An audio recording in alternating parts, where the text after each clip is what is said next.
So I would be talking about the fungal keratitis now, and for us it is important because half of our cases in India are because of fungus. Tends to be seasonal in more in monsoon and early winter. The most common fungal organism in North India is Aspergillus. In South India, here it is probably Fusarium. And apart from this, there could be demataceous keratitis or pigmented keratitis, which could be due to organisms. The commonest being Curvularia.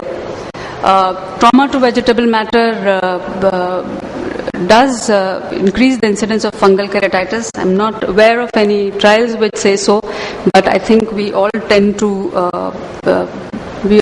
waver towards fungal keratitis as soon as there's a history of trauma with vegetable matter. Apart from this, use of topical antibiotics, steroids, prior ocular surgery are also risk factors for fungal keratitis. And the features are generally indolent with foreign body sensation, increasing pain and diminution of vision. The fungal ulcers have dry, rough texture with feathery margins, abscess formation, satellite lesions, endothelial plaques, and fixed hypopion. Specific signs: brown pigmentation is seen with demataceous fungi. Fusarium tends to have a more severe course with deep extension and perforation, and yeast has a collar button configuration. This is about demataceous fungi. In literature, both from L.V. Prasad as well as from Arvind Eye Hospital, they have reported combined incidence of 15 to 30% of fungal keratitis. Macroscopic pigmentation, that is what you can see on the slit lamp, occurs in 6 to 27% of the cases. These lesions, they generally tend to have feathery edges with raised appearance, but the ring infiltrate is generally rare, and the organisms are Curvularia, which is the commonest, followed by Alternaria and Cladosporium. And the drug of choice in these cases is also natamycin. And when it actually resolves, you can see the pigmentation disappearing when the fungal keratitis resolves. 10% KOH has a sensitivity of 91 to 99%. One has to do deep scraping in these cases. And Sabroth's dextrose agar is the culture media for this. The culture positivity rate is 52 to 68%. And important thing is that one has to wait for at least 7 days before culture is negative. And hence the importance of 10% KOH, which almost immediately tells us whether to start antifungal therapy or not. There are newer diagnostic modalities such as PCR, but not very specific and sensitive, confocal microscopy, and sensitivity of which is 94% and specificity is 78%. This is again a study by L.V. Prasad which identified the fungi as well as the acanthamoeba on confocal microscopy, and also Nocardia and some filamentous bacteria. I've written Aspergillus most common because that is what is most common for us.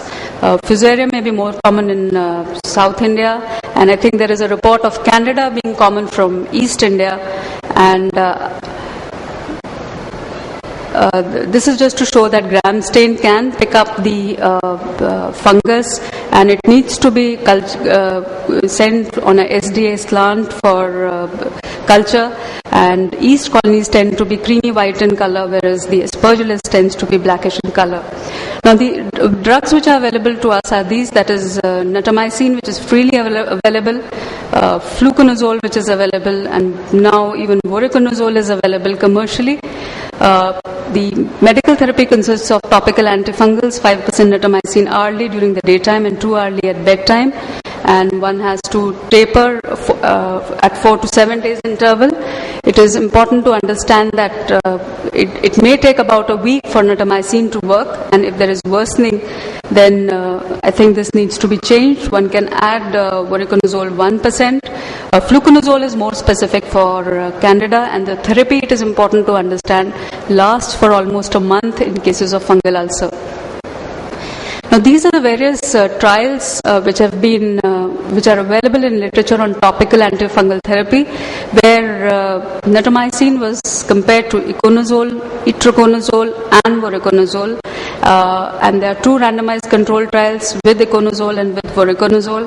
again published by Dr. Srinivasan's group from Aravind Eye Hospital, and they did not find any significant difference between mitomycin and all these azoles. Even with voriconazole, the trend was towards two-line better best-corrected visual acuity in patients with better baseline vision with voriconazole.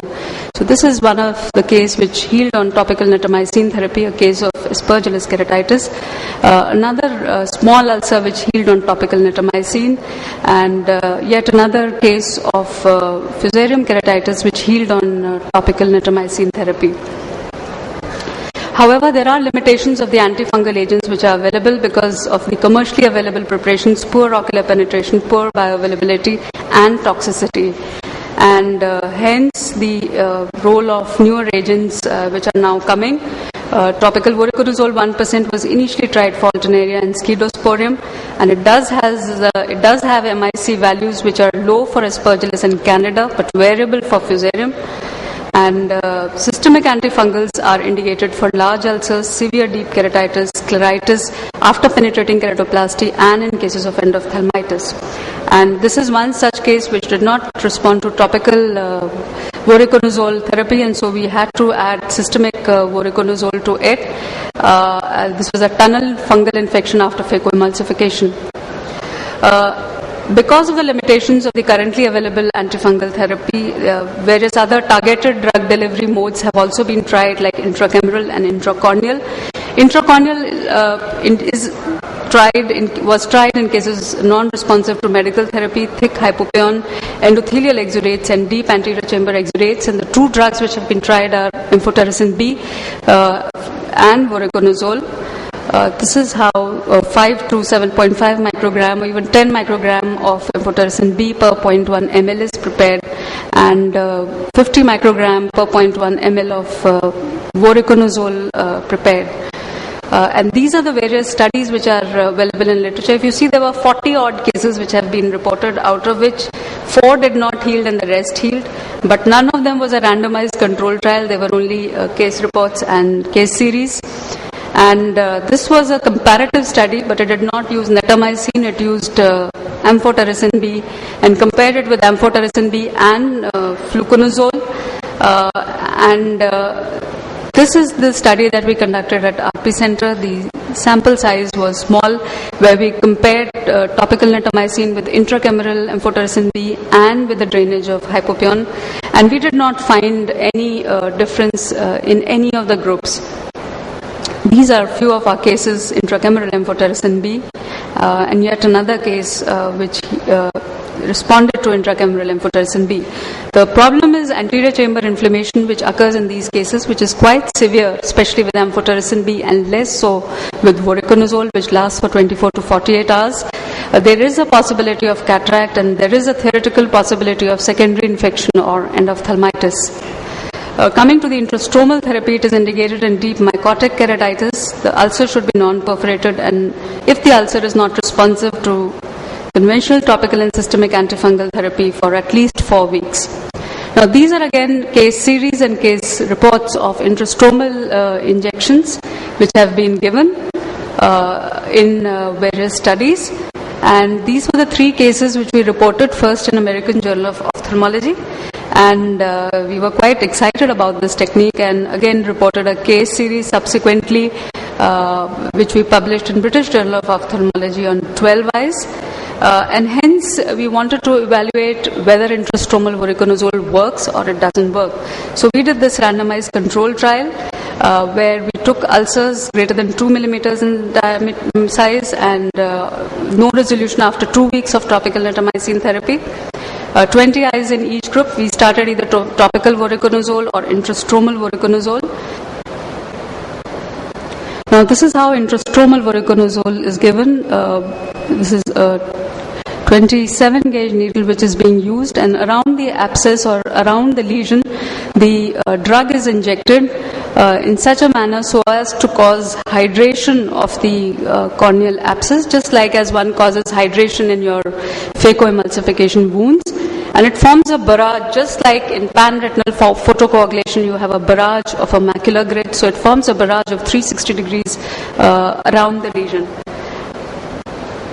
The baseline characteristics of both the groups were well matched, and so were the duration of the symptoms, which was quite long, more than 40 days in both the groups. The organisms were also well matched. Aspergillus was the commonest, followed by Fusarium.